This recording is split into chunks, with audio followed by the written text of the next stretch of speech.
वो कौन से स्वर्गदूत थे जो लूसीफर के साथ स्वर्ग से धरती पर गिरे? क्यों जब दाऊद वीणा बजाता था तो राजा शाऊल दुष्ट आत्मा से आजाद हो जाता था? क्यों जब एलीशा ने भविष्यवाणी करनी थी तो उसने वीणा बजाने वाले को बुलवाया? क्यों परमेश्वर दाऊद से इतना प्रेम करते थे?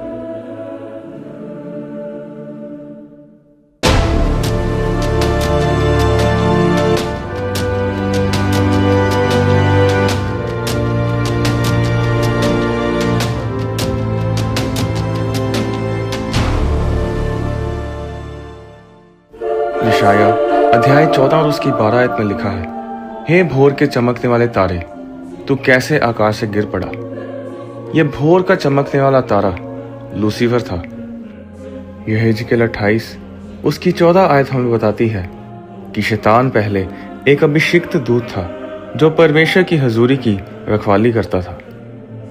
यहेजकेल 28 उसकी 13 में लिखा है कि जब लूसीफर को बनाया गया तब परमेश्वर ने डफ और बांसुली उसी के अंदर बनाई और वो लूसीफर स्वर्ग में वर्शिप लीडर था और वो परमेश्वर के पर्वत पर रहता था और आग वाली चमकने वाली मणियों के बीच चलता फिरता था। यह दूत दूसरे दूतों की आराधना करने में अगुवाई करता था। अगर आप उस समय में जाएं जब इस दुनिया की सृष्टि की गई थी तो अय्यूब की पुस्तक उसके 38 अध्याय में लिखा है कि जब परमेश्वर इस दुनिया की सृष्टि कर रहा था तो भोर के तारे एक संग आनंद से गाते थे और परमेश्वर के सब पुत्र जय जयकार करते थे। लूका अध्याय 10 और उसके 18 आयत में लिखा है, यीशु ने कहा कि मैं शैतान को बिजली के समान स्वर्ग से गिरा हुआ देख रहा था। प्रकाशित वाक्य अध्याय 12 उसकी 7 आयत में लिखा है कि फिर स्वर्ग में लड़ाई हुई। माइकल और उसके स्वर्गदूत अजगर से लड़ने को निकले और अजगर और उसके दूत उससे लड़े और तब लूसीफर और उसके दूतों को पृथ्वी पर गिरा दिया गया। जब वो लूसीफर पृथ्वी पर गिरा दिया गया तो स्वर्ग के 1/3 दूत उसके साथ गिरे। क्या आप जानते हैं कि 1/3 स्वर्गदूत लूसीफर के साथ जुड़े थे, 1/3 माइकल और 1/3 गैब्रियल के साथ जुड़े थे। और जब लूसीफर गिरा तो वो अपने साथ 1/3 दूतों को भी साथ लेकर गिरा और वो जिन दूतों को साथ लेकर गिरा वो सब वर्शिपर्स थे और इसीलिए धरती पर संगीत बहुत शक्तिशाली है। Sex, rock and roll, drugs, शराब, नशे सब संगीत से जुड़े हैं। अगर आप संगीतकारों को देखें तो वो सब किसी ना किसी नशे में या जुए में या बुरी संगति में आपको मिलेंगे, क्योंकि जब लूसीफर गिरा तो उसने इस धरती पर संगीत को भ्रष्ट किया। माइकल के पास युद्ध वाले दूत हैं, गैब्रियल के पास सेवा करने वाले दूत हैं और लूसीफर के पास वो दूत हैं जो आराधना करते थे। और जब लूसीफर स्वर्ग से गिरा तो मैं वचन से साबित करूंगा कि स्वर्ग ने अपने संगीत को खो दिया। आप सोच रहे होंगे कि दूत तो यीशु मसीह के जन्म पर भजन गा रहे थे।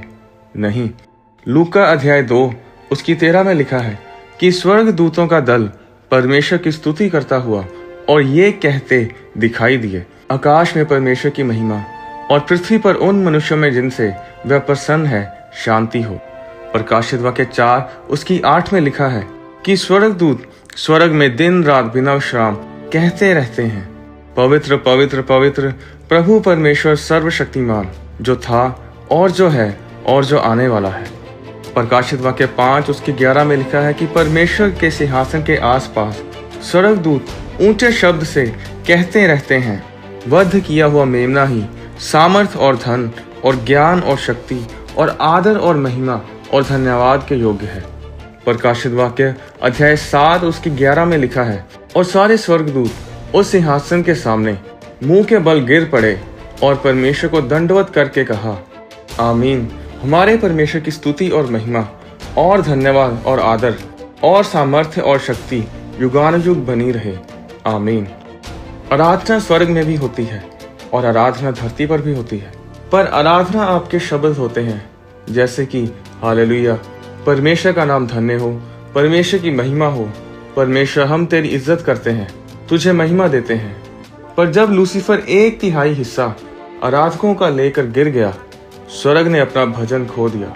दाऊद से पहले गीत तभी गाया गया जब इजरायलियों ने लाल समुद्र को पार किया और जब मूसा ने अपने मरने से पहले इजरायलियों को आशीषित करने के लिए गीत गाया।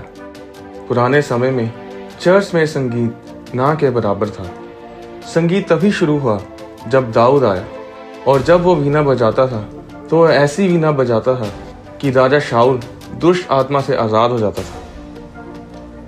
क्या आप जानते हैं कि व्यवस्था के अनुसार जब दाऊद ने बैतशबा के साथ पाप किया तो उसे पथराव करके मार डालना चाहिए था। जब उसने उरिया को मरवाया तब भी व्यवस्था के अनुसार दाऊद को पथराव से मार देना चाहिए था। अगर आप ध्यान दें तो दाऊद ने जब पश्चाताप किया तो उसने सिर्फ बोलकर पश्चाताप नहीं किया, उसने गीत गाकर पश्चाताप किया। जब आप गाते हैं आप परमेश्वर के ध्यान को आकर्षित करते हैं। परमेश्वर दाऊद से इतना प्रेम इसलिए करते थे क्योंकि दाऊद ने उस चीज को बहाल किया जो स्वर्ग गवा चुका था।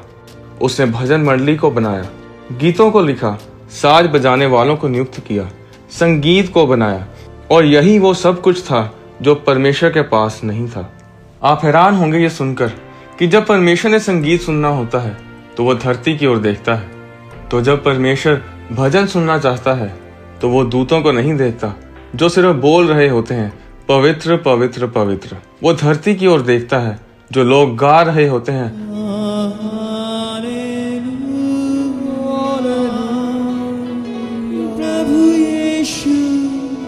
जब एलीशा ने भविष्यवाणी करनी थी तो उसने वीणा बजाने वाले को बुलवाया, और जब संगीत बजने लगा तो परमेश्वर की सामर्थ एलीशा के ऊपर आई। शैतान चर्च के संगीत से नफरत करता है और इसीलिए सबसे ज्यादा संघर्ष चर्चिस को संगीत में करना पड़ता है। आपके गीत में सामर्थ है। किसी भी हालात के चलते अपने आप को परमेश्वर के लिए गाने से रोकने ना दें। परमेश्वर आपको आशीष दे।